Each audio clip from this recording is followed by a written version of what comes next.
Cette vidéo vous est présentée par la boutique lilojeu.ca, un service personnalisé par une équipe de passionnés d'ici.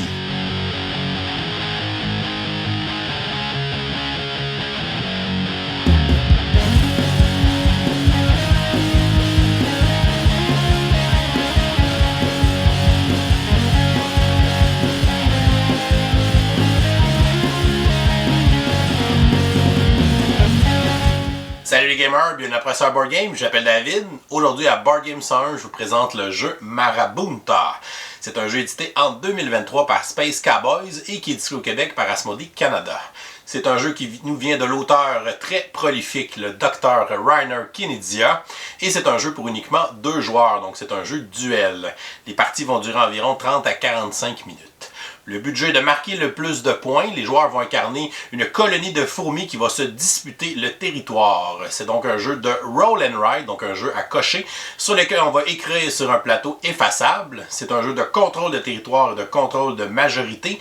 Et c'est un jeu où on va devoir faire des actions à partir des dés qu'on va recruter avec un système de I split, you choose. Donc le joueur actif va lancer les dés, va ensuite les séparer pour faire 2 ensemble et son adversaire va avoir le premier choix et les dés qu'il va choisir vont lui permettre de faire différentes actions pour aller se positionner sur le plateau et tenter de remporter les majorités dans les différents territoires. Alors, Marabunta, je vous montre comment on joue, ensuite je vous dis ce que j'en pense. Et comme on est lundi, on vous donne une question du jour pour participer dans le concours du lundi pour le mois de mars 2024. Comme c'est un jeu duel, on va évidemment installer une partie pour 2 joueurs. Premièrement, on va placer le plateau central au milieu de la table en assemblant les 3 morceaux ensemble. Pour votre première partie, on vous suggère d'utiliser le côté de base. Les joueurs vont ensuite aller connecter leur plateau pouvoir des 2 côtés du plateau principal et vont prendre le crayon qui est de leur couleur de leur plateau. On va ensuite prendre la tuile qui a le symbole du cupcake barré et on va la placer sous la pioche de tuiles. On va ensuite mélanger toutes les autres tuiles ensemble et on va les placer par-dessus la tuile cupcake pour former la réserve de tuiles pour la partie. On va ensuite placer au centre de la table tous les dés. On va déterminer un premier joueur au hasard et ce joueur va prendre les dés et les placer de son côté.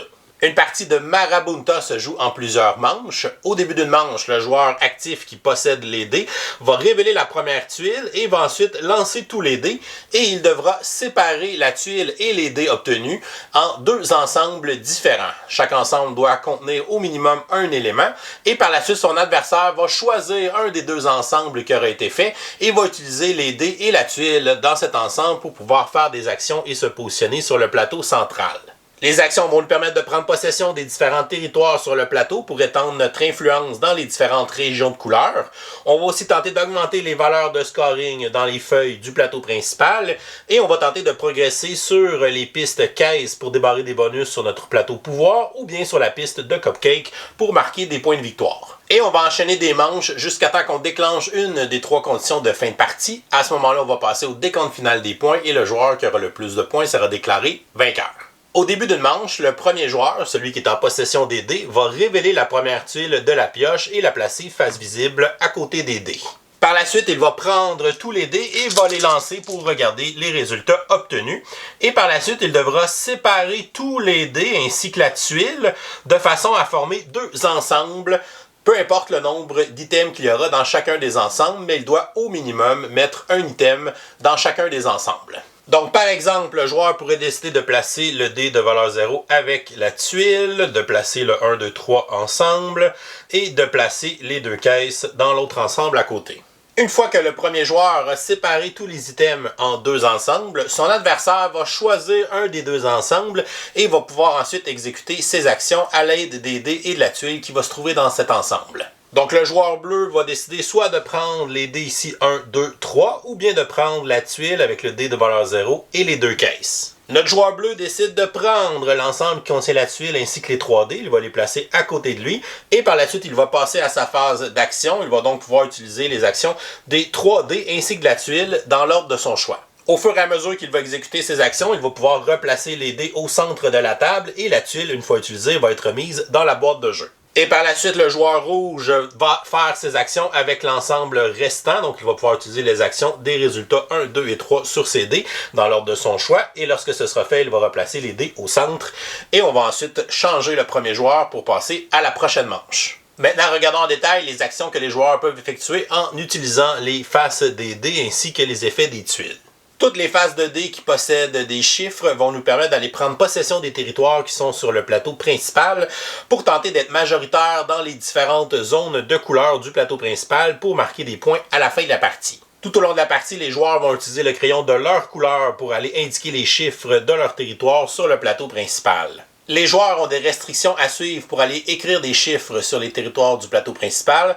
Premièrement, on peut seulement écrire un chiffre dans un territoire qui est libre, c'est-à-dire un territoire qui n'a aucun chiffre ou qui n'a pas été rayé. Deuxièmement, si le chiffre possède une couleur, par exemple, si j'avais obtenu sur ce dé un 3 orange, je peux seulement inscrire le 3 orange dans un territoire de la région de la couleur correspondante, dans ce cas-ci, dans la région orange. De plus, les joueurs doivent respecter la règle d'adjacence, donc on peut seulement aller écrire des chiffres sur le plateau principal dans un territoire qui est adjacent à un territoire qui possède déjà un chiffre de notre couleur.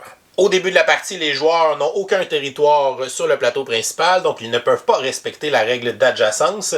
À ce moment-là, ils seront obligés d'utiliser un de leurs pouvoirs spéciaux, c'est-à-dire d'utiliser une fourmilière en cochant une des cases fourmilières de leur plateau pouvoir, à moins que le joueur ait obtenu, dans ce cas-ci, comme le joueur bleu, une tuile qui lui permet d'aller placer une fourmilière sur le plateau principal. Une fourmilière n'a pas à respecter les règles d'adjacence, on peut donc la placer dans n'importe quel territoire libre du plateau principal. Donc, mon joueur bleu va commencer par aller placer sa fourmilière. Il va donc utiliser le bonus de sa tuile et il va aller placer une fourmilière sur n'importe quelle case libre du plateau principal. Donc, on peut dessiner la fourmilière en traçant les côtés de l'hexagone et il va aller inscrire la valeur de la fourmilière. Dans ce cas-ci, c'est une valeur de 0. Après avoir utilisé l'effet de sa tuile, on va tout simplement la remettre dans la boîte de jeu. Ensuite, le joueur bleu va utiliser le dé de valeur 0. Le 0, à la différence des chiffres 1, 2 et 3, n'a pas de couleur, donc on peut le placer dans n'importe quelle région du plateau principal tant qu'il respecte la règle d'adjacence. Donc le joueur bleu pourrait décider de placer un 0 dans le territoire qui est ici, puisque c'est un territoire qui est adjacent à un territoire de sa couleur. On peut ensuite remettre ce dé au centre de la table puisqu'on vient d'utiliser son action. Ensuite, mon joueur bleu possède deux symboles de caisse. Donc, chaque symbole va nous permettre d'aller cocher une caisse dans les zones bonus de notre plateau pouvoir. On peut cocher n'importe quelle caisse. On n'est pas obligé de terminer un bonus avant d'en commencer un autre. Mais dès qu'on a coché toutes les cases caisse d'un bonus, on doit l'appliquer immédiatement. Les bonus sont les suivants. On va aller placer un 1 dans un territoire libre en respectant les règles de placement habituelles. Ici, on va aller placer un 2 dans un territoire. Ici, on va aller cocher 2 cupcakes de la piste cupcake dans le bas de notre plateau pouvoir. C'est une piste que plus on avance, plus on va marquer des points de victoire. Ici, on va cocher 3 caisses pour obtenir une fourmilière de valeur 0. Ici, on va cocher 5 caisses pour obtenir une fourmilière de valeur 3. Ici, on va cocher 3 caisses pour obtenir 2 points de victoire et ici 4 caisses pour obtenir 3 points de victoire. À chaque fois qu'on va marquer des points de victoire, que ce soit avec des bonus de caisse ou en avançant sur la piste de cupcake, on va aller cocher des cases sur la piste de points de victoire qui est à droite de notre plateau pouvoir. Donc, notre joueur bleu pourrait décider d'utiliser ces deux symboles de caisse pour aller cocher les deux cases qui sont ici et finir la zone qui est là et réclamer immédiatement le bonus qui lui permettrait d'aller inscrire immédiatement un chiffre de valeur 1 dans un territoire libre adjacent à des territoires de sa couleur. Donc, il pourrait placer un 1 dans le territoire qui est ici. Et par la suite, il peut replacer ses dés au centre de la table. Une fois que le joueur bleu a terminé ses actions de tous ses dés et de sa tuile, on va passer à la phase d'action du joueur rouge qui va pouvoir utiliser ses dés pour effectuer des actions. Notre joueur rouge a seulement des actions avec des chiffres, il va donc aller prendre possession de différents territoires, mais comme il n'a pas de tuile lui permettant de placer une fourmilière, il devra utiliser ses cases de fourmilière de son plateau pouvoir s'il veut se positionner sur le plateau principal.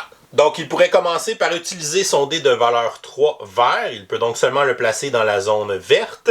Il va cocher une de ses fourmilières puisqu'il n'a pas de case à sa couleur encore sur le plateau principal. Il doit donc respecter la règle d'adjacence. Et je vais aller placer ma fourmilière à cet endroit-là sur le plateau principal et on va aller y inscrire la valeur 3 à l'intérieur. Et on peut ensuite remettre ce dé au centre de la table. Ensuite, il va utiliser son dé jaune de valeur 1, ce qui va lui permettre d'aller placer un 1 dans un territoire de la zone jaune. Donc, je pourrais aller me placer à cet endroit-là, puisque c'est adjacent à un territoire de ma couleur. Pour utiliser son 2 bleu, le joueur rouge n'a pas le choix d'utiliser sa deuxième fourmilière. Il n'est pas obligé de le faire. À ce moment-là, il pourrait abandonner l'action de ce dé et simplement le remettre au centre de la table sans rien faire. Sinon, il pourrait aller cocher sa deuxième fourmilière, ce qui lui permettrait d'aller se placer sur le plateau dans une case bleue. Et on va aller placer un chiffre de valeur 2 à cet endroit. Lorsqu'on place des chiffres à l'intérieur des différents territoires du plateau principal, on voit qu'il y a des territoires qui possèdent des symboles de cupcake et certains territoires qui ont des symboles de caisse. Si jamais on place un chiffre de notre couleur dans un de ces territoires, on va gagner immédiatement le bonus correspondant. Donc si je me place un chiffre ici, je vais gagner une caisse. Je vais pouvoir aller cocher une caisse dans mes zones bonus. Et si je prends possession d'un territoire qui a un cupcake, je vais pouvoir aller cocher le premier cupcake de la piste cupcake dans le bas de mon plateau pouvoir. Il existe un autre symbole sur les dés qu'on n'a pas obtenu dans notre exemple. Donc, par exemple, si j'ai un drapeau d'une couleur comme résultat, je vais pouvoir aller cocher une case dans la feuille de score de la région qui correspond à cette couleur. Donc, ici, ce serait la feuille rose sur le plateau principal. À ce moment-là, le joueur qui fait l'action va aller cocher une case vide avec sa couleur, ce qui va augmenter la valeur de points de victoire du territoire de la région rose à la fin de la partie.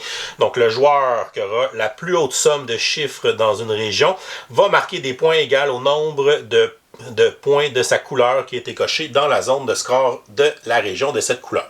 Donc, chaque dé possède un symbole drapeau qui correspond à la couleur d'une région du plateau principal, ce qui pourrait augmenter les valeurs de scoring des régions à la fin de la partie. Pour les effets des autres tuiles, en plus de la tuile qui nous permet de placer une fourmilière de valeur 0 sur le plateau, on a une tuile qui nous permet d'aller cocher deux feuilles de score de couleurs différentes sur le plateau principal. Ici, on va aller placer deux cases de valeur 0 adjacentes les unes avec les autres.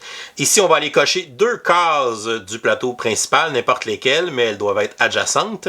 Les cases qui sont barrées avec des X de notre couleur ne comptent pas comme des cases adjacentes pour notre couleur pour y placer des chiffres par la suite. On a ensuite une tuile qui nous permet de placer un 1 dans une case en respectant les règles d'adjacence. On a ici une tuile qui nous donne deux caisses. Une tuile qui nous permet de réutiliser un de nos dés deux fois dans cette manche. Et on a la tuile avec le cupcake qui est toujours la dernière tuile de la pioche. Et cette tuile va se répéter à toutes les manches jusqu'à la fin de la partie. Et le joueur qui va gagner cette tuile va simplement aller cocher, donc barrer plutôt une case cupcake sur le plateau principal sans réclamer le bonus, ce qui va accélérer la fin de la partie. Lorsque le joueur rouge aura terminé ses actions avec ses dés, à ce moment-là, on va passer à la prochaine manche. Donc, le premier joueur va devenir le joueur bleu à ce moment-là. Ça va être à lui de révéler une tuile, de lancer les dés et de les séparer pour former deux ensembles. Et on va continuer ici à enchaîner les manches jusqu'à temps qu'on déclenche une des trois conditions de fin de partie. Premièrement, si toutes les cases dans une région, donc toutes les cases d'une couleur, ont des chiffres ou bien qu'elles sont rayées, ça va déclencher la fin de la partie. Deuxièmement, si toutes les cases dans une feuille de score ont été cochées avec des cases bleues ou rouges, ça va déclencher la fin de la partie. Et troisièmement, si toutes les cases qui contiennent des cupcakes sur le plateau principal ont des chiffres ou bien ont été rayées, ça va déclencher la fin de la partie. Peu importe de quelle façon la fin de la partie se déclenche, on va quand même terminer la manche en cours avant de passer au décompte final des points. Donc les joueurs vont avoir marqué des points pendant la partie s'ils ont coché des cupcakes sur la piste de cupcakes ou bien s'ils ont réclamé des bonus de caisse qui donnent des points de victoire.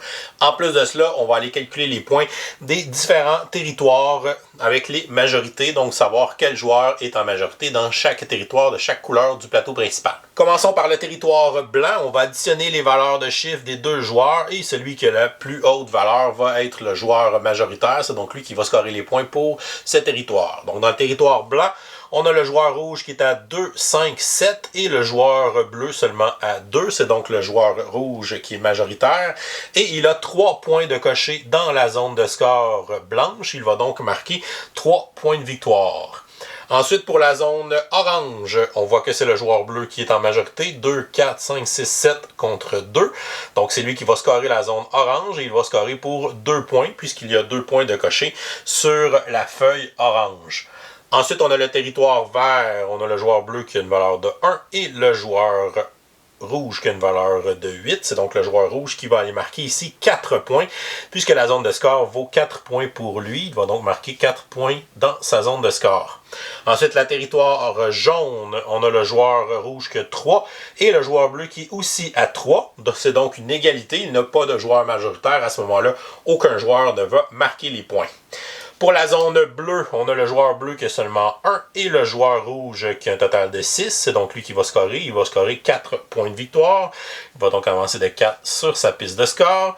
Et finalement, le territoire rose, le joueur rouge a une valeur de 0 et le joueur bleu a 2, 3, 4, 5, 6. C'est donc lui qui va scorer.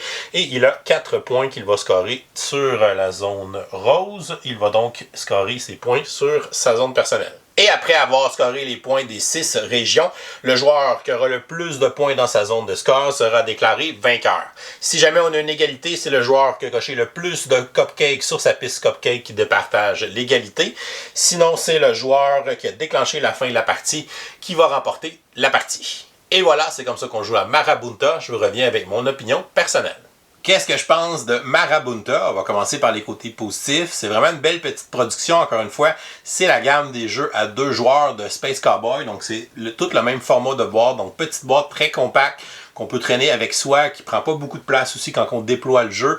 Fait que c'est toujours sympathique ce format de jeu. Je trouve que ça prend pas beaucoup de place dans nos Kallax. Fait que c'est le fun de pouvoir accumuler des petites boîtes comme ça. On a aussi du matériel de belle qualité à l'intérieur. J'aime beaucoup le choix éditorial d'avoir utilisé des crayons effaçables avec un plateau sur lequel on va écrire les chiffres et tout ça, puis on va l'effacer à la fin de la partie. Ça fait qu'on n'a pas tout le temps à acheter des feuilles à chaque partie qu'on fait, comme beaucoup de Roll and Ride font encore. Donc j'aime beaucoup la qualité. On a aussi les effaces qui sont très durables aussi. Fait que c'est le fun d'avoir le crayon, l'efface et tout ça à l'intérieur du jeu. Les dés aussi, c'est de qualité. Les tuiles bonus aussi. Donc vraiment une belle petite production. Ça rentre bien dans la boîte. On a des petits inserts pour placer les tuiles et les crayons, les différentes choses. Fait qu'en somme, la production est vraiment très bien pour un petit package de jeux duel comme ça.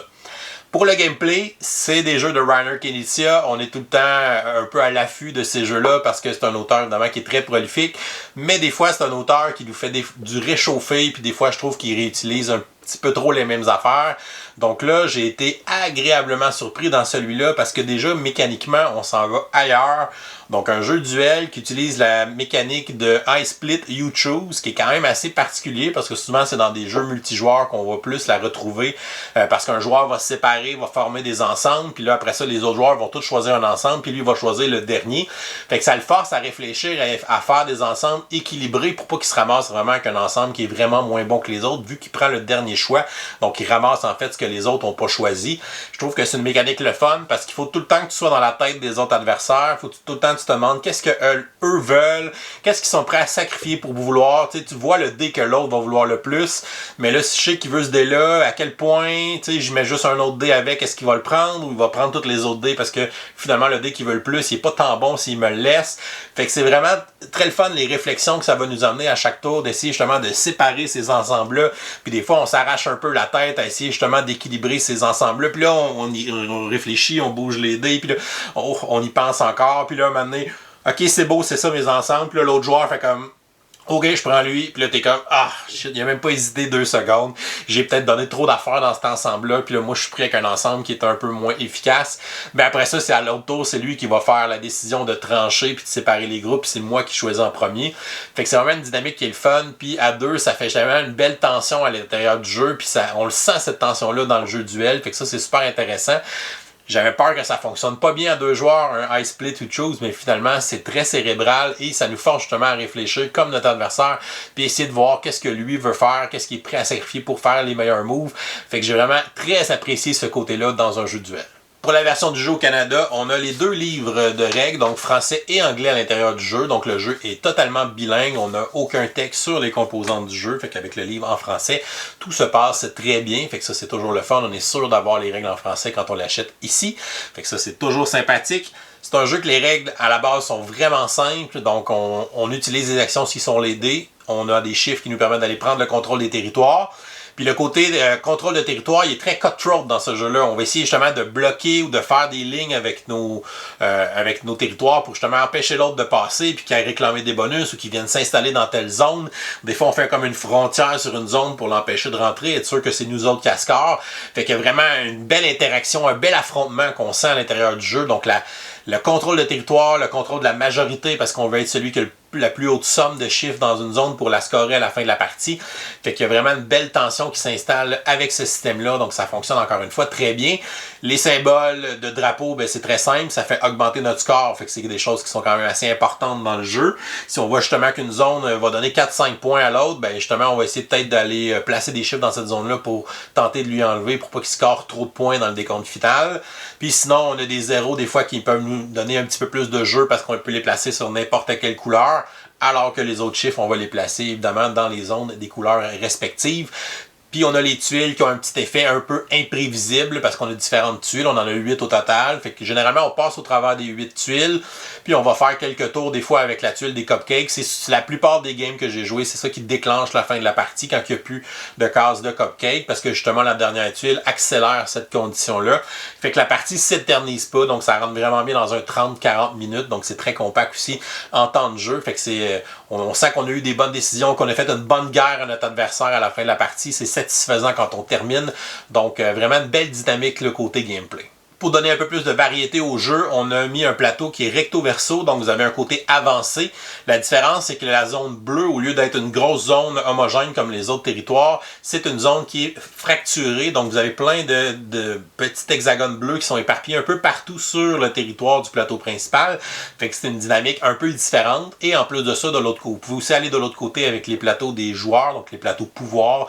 Donc on n'aura pas les mêmes bonus sur les pistes avec les caisses, fait que ça peut quand même varier d'une partie à une autre en changeant les bonus ou en changeant le plateau principal. Pour les côtés négatifs, oui, on a mis un petit thème un peu cute, mais ça reste, je pense, un thème assez plaqué. C'est pas une expérience très thématique. Je sens pas nécessairement que j'ai été une fourmi après la partie. On sent bien la tension, mais ça reste un jeu, je pense, qui est quand même un jeu de majorité de contrôle de territoire qui est quand même assez abstrait dans son ensemble. Sinon, pour le gameplay, on a évidemment un petit côté AP qui peut s'installer, donc de la paralysie d'analyse, parce que justement, quand on a lancé les dés puis qu'on doit séparer les dés et la tuile pour faire les deux ensemble, des fois, on peut justement faire des réflexions, puis changer d'idée, puis déplacer nos affaires. Fait que des fois, ça peut quand même donner un petit temps d'attente là, à l'intérieur du jeu. Fait qu'il y a quand même possibilité de faire de la paralysie d'analyse à l'intérieur du jeu. Là. Sinon, je trouve que le jeu manque peut-être un peu de variété au niveau des tuiles. Le fait que c'est tout le temps les 8 mêmes à chaque partie. Fait que j'aurais aimé peut-être qu'on en ait une quinzaine, puis qu'on en choisisse 8 au hasard à chaque partie ou 7 au hasard à chaque partie pour avoir un petit peu plus d'imprévisibilité. Parce que là, on le sait que c'est tout le temps les mêmes tuiles, les mêmes pouvoirs. Fait qu'on pourrait attendre certains pouvoirs, et ainsi de suite. Fait que là, ça fait moins d'inconnus à l'intérieur du jeu. Et la dernière chose, le fait aussi qu'on est quasiment obligé d'utiliser une fourmilière au début de la partie. Des fois, c'est un peu, je trouve que c'est un peu difficile. Donc, j'aurais aimé ça que le premier tour, peut-être le premier move qu'on fait dans la partie, ou qu'on ait des zones de départ peut-être sur le plateau, ou d'avoir une fourmilière supplémentaire pour donner un peu plus de jeu. C'est sûr qu'on peut aller en chercher là, avec les différents bonus des caisses. C'est souvent vers ça qu'on va s'aligner au début de la partie. C'est bon les parties qu'on a la tuile, justement, qui donne une fourmilière en partant. Ça donne quand même un bel avantage à ce joueur-là. Souvent, on va essayer évidemment de placer nos premiers chiffres aux intersections de 2 ou 3 couleurs, parce qu'après ça, ben là, quand on va obtenir des dés de ces couleurs-là, ça va nous permettre justement d'aller étendre dans les différents territoires. Donc, c'est vraiment pas bon, évidemment, d'avoir un dé qu'on peut pas utiliser. Ou des fois, de ne pas utiliser un dé, ça peut être quand même une bonne chose, puis d'attendre d'avoir pour utiliser notre dernière fourmilière pour pas être pris après ça avec des dés qu'on pourrait vraiment pas placer, qui ont des grosses valeurs. Somme toute, Marabunta, c'est un jeu qui m'a agréablement surpris. J'ai été très surpris par l'originalité du design de Rainer Knizia, donc je vais lui donner une belle note de B+, donc un très bon jeu que j'ai bien aimé. J'ai aimé que le gameplay plutôt sorte des sentiers battus, donc pour un jeu de duel, d'aller exploiter une mécanique de jeu de High Split Ucho. Je pense que c'était très brillant et ça fonctionne très bien à l'intérieur du jeu. Encore une fois, un jeu de duel qui a vraiment une belle tension entre les joueurs au niveau de la prise de décision de quel ensemble je vais choisir, comment je vais faire mes ensembles. Puis après, au niveau de la conquête de territoire, donc d'essayer de bloquer, de se positionner pour aller chercher les bonus, essayer de placer les bons chiffres dans les bonnes régions qu'on veut scorer, et tout ça en essayant de bloquer notre adversaire.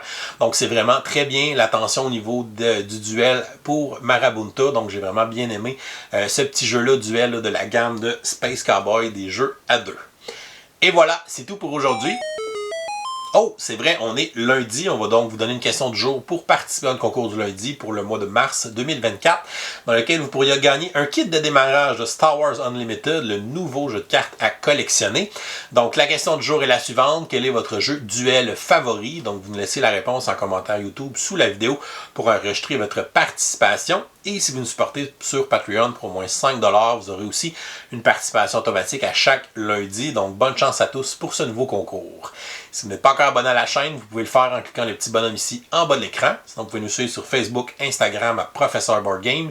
Et si vous aimez les vidéos qu'on fait, vous pouvez nous supporter sur notre campagne Patreon. Je souhaite à tous une excellente fin de journée et continuez.